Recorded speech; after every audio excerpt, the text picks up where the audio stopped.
Morning, all. All right, so news of the day video combined with a preview for tonight's Stanley Cup playoff game between Florida and the New York Rangers. But we'll start off talking about Utah, thus the generic NHL garb, and apparently that's what Utah is going to have this coming season, of course, just with Utah on the front of their jerseys. But Ryan Smith, owner of the Utah as yet unnamed team, revealed two of the final four, that they're down to four, and that Mammoth and Yeti are the two that they're willing to publicly comment are in the running. So once again, my pick was Mammoth. My wife's pick is Yeti. We'll see which one ends up being right. The public poll that was done by local media showed that Yeti had the most support amongst fans who were voting in said poll.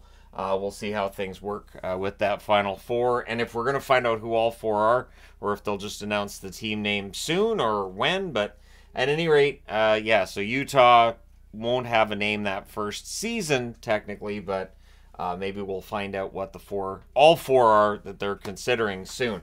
But again, Mammoth I think works because I just thinking of the branding and what they could do and how it could look really unique is the thing. Yeti could end up looking kind of Avalanche-like. That's the one thing that I think with Yeti is that a jersey could end up looking very similar to the Colorado Avalanche, and so that's why I'm kind of leaning towards Mammoth more than that. So, at any rate, we'll see how it all goes.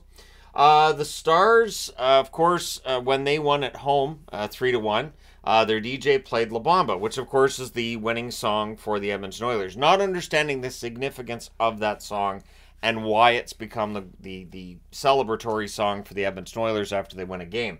So Stars fans, understanding the upset that was out there over La Bamba being played when the Oilers lost in Dallas, they've donated $20,000 to the Ben Stelter Foundation, which I think is amazing. Fantastic of Dallas fans to do that.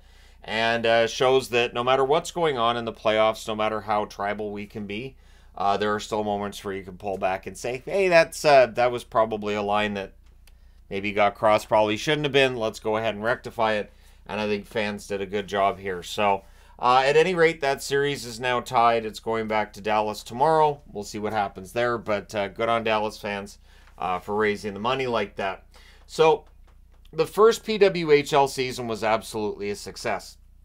And I think we'll see salaries going up next year. I think we'll see more talk about where they might expand to once they're ready to, but I don't think there's going to be any rush for that either. I think they want to make sure they have that solid foundation before getting into an expansion. Minnesota won last night in Boston 3-0. I watched parts of the game. Once it was 2-0, I was like, yeah, this is done. Boston's not scoring twice in 8 minutes. Goal scoring is really at a premium in the PWHL. And so once Minnesota had that lead, it was pretty obvious they were going to win it. Kudos to Minnesota for winning that title.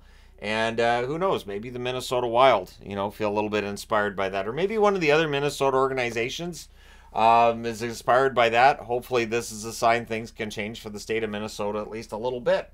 But yeah, so they get the win over Boston. London yesterday beat Saginaw 4-2. That means that they get a bye into the final.